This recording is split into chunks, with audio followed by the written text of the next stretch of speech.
Sa'yo book trip, di ba? Alam mo ba? Tapos sa'yo naman sa akin.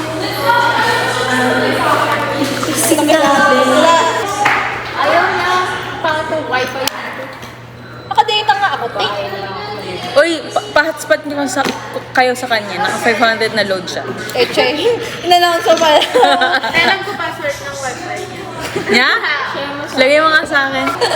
Lagay mo sa akin. Para di na ako magpapaload. Guys. Reviews maganda naman Guys, mama ko, bumili. 100 na Malaki ka pa. 190. Kayang-kaya ko. Kayang-kaya ko ganito eh, no? Eh, yung malaking iron na flat iron, mga 200 yan plus 200. Sana na pala nag-ambag ako ng 90 pesos, ano? Kanina, sabi niya kanina.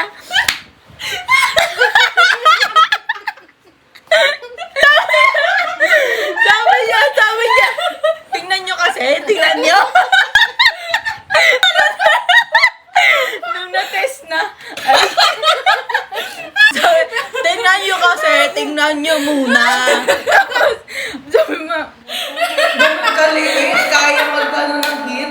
Tapos sabi niya, tingnan nyo. Okay, tingnan. Tapos nung ginanan na, ay.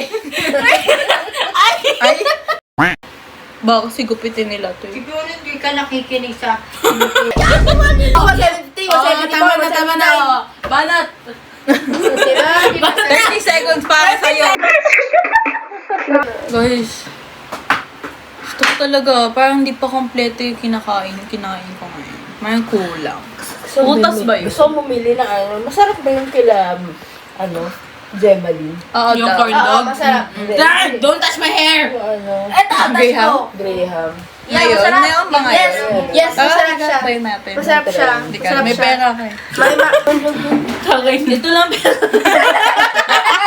Paliwanag ko sa sarili ko. Pang banana kita kasi. Kasi wala silang kanina.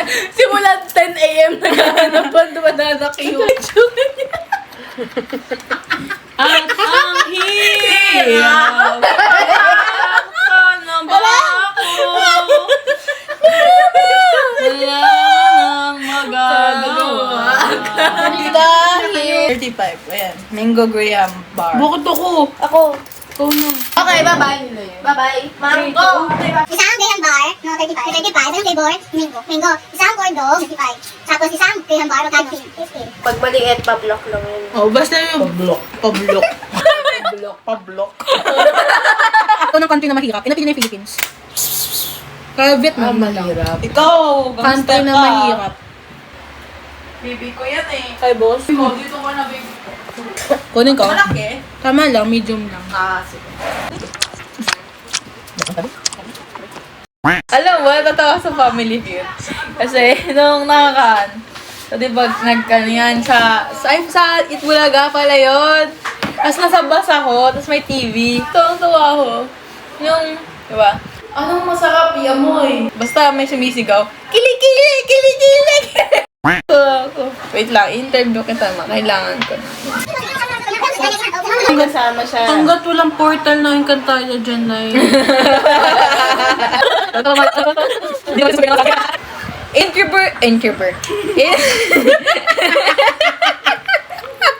Interview your mother about her experiences during pregnancy. Guys, the difference! Oh, Sabi sa'yo, poppers lang. Tapos, mid-pregnancy. Talaga? May bakat? Oo, may bukol talaga siya. Yung ganyan pa lang, mga ganun o. Umikot sa chan mo? Ulo ang una. Ganun? Hindi eh. Ay, niya umikot. Katawan! Tamad ulit. Sa chan ko pala na tamad nang gumalaw. lumabas yung data mo. Nakita niyo may tumalon. Pagkakuha dito.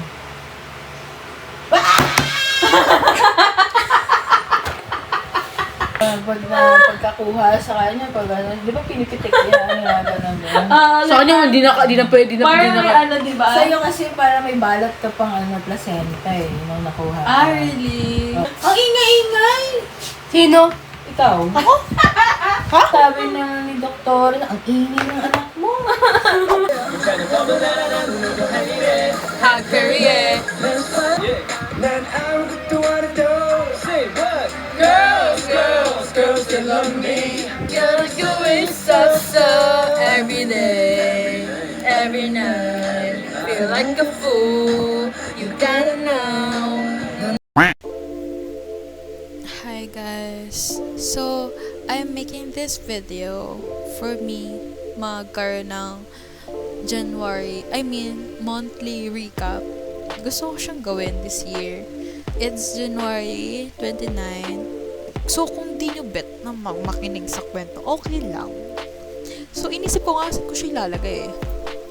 Kasi ayoko naman siya i-compile. Nakakatamad mag-compile tas sa end of the year ko pa i-edit. So, probably sa YouTube na lang.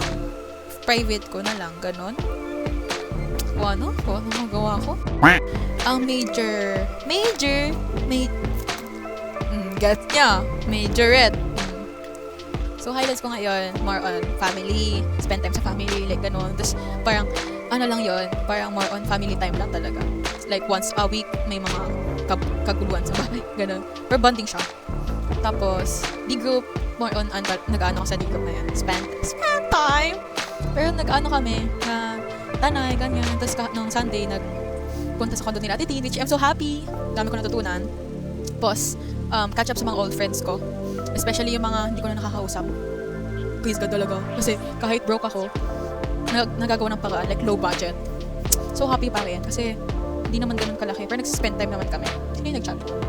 Ayan, anyways. Ayun. Tapos, yung challenge talaga, girl, ay finance.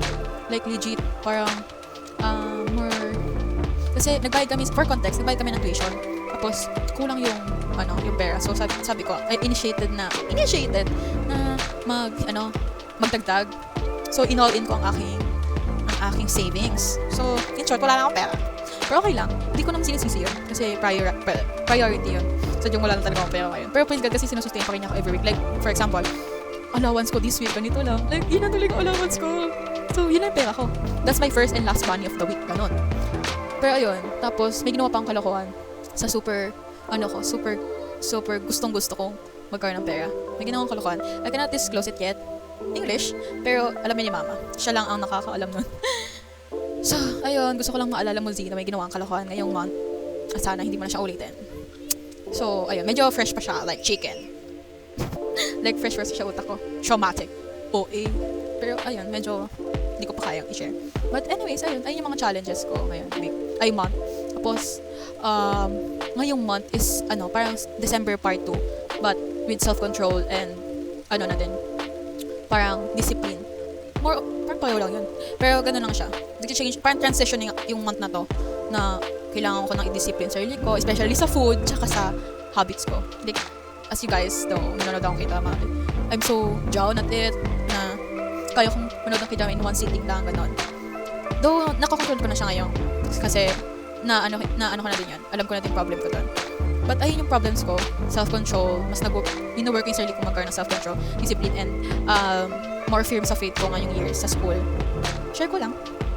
Ano pa ba? Sa academics, okay naman. Yun din, ilalagay ko din yung discipline ko dito sa ACADS.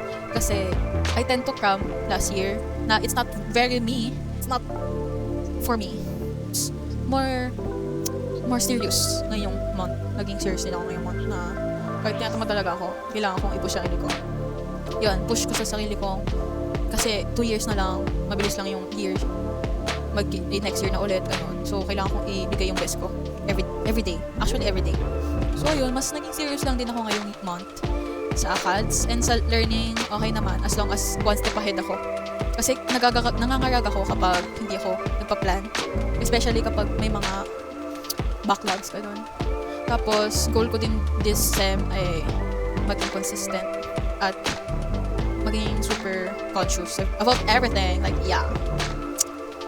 Tapos, sa friends sa school naman, okay naman, may mga struggles. At the same time, hinahanap ko yung triggers ko kasi for context, I have this thing na nangyayari sa school na parang, ina-anxiety ako. Hindi ko pa siya na-open sa mga friends ko. Pero soon, i-open ko siya na parang, ko, like feeling ko, lahat may tumitingin sa akin kung judge ako. Hindi ko alam saan ko siya nakuha. Pero feeling ko last year to, na may hurts ako last year. Hindi ko lang ma-figure out kasi feeling ko lahat naman yun di big deal. Pero, ayun, dumadating sa point na pag may trigger, hindi na ako makahinga. Tapos, trembling yung dila. Oh my gosh, kadiri ka naman. Sorry na, labi yung sinasabi ko. Dumating sa point na nagsisira ako. Grabe, dun ko lang like, umiyak ako. Hindi ko alam. Siguro big deal. Sensitive type-ish of a person. I guess. Ayun lang mga problems mo. So far, sustain ako ni Lord ngayong month. Sa mga times na feeling ko, I'm so, okay. See you next month. Bye.